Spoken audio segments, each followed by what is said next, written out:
Сәлеметсіңдер ме, оқушылар? 6-шы сабақтың тақырыбы. Ана көрген тон пішер.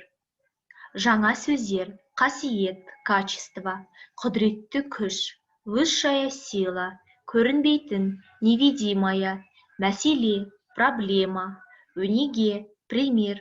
Осы жаңа сөздерді сөздікке жазып алыңдар.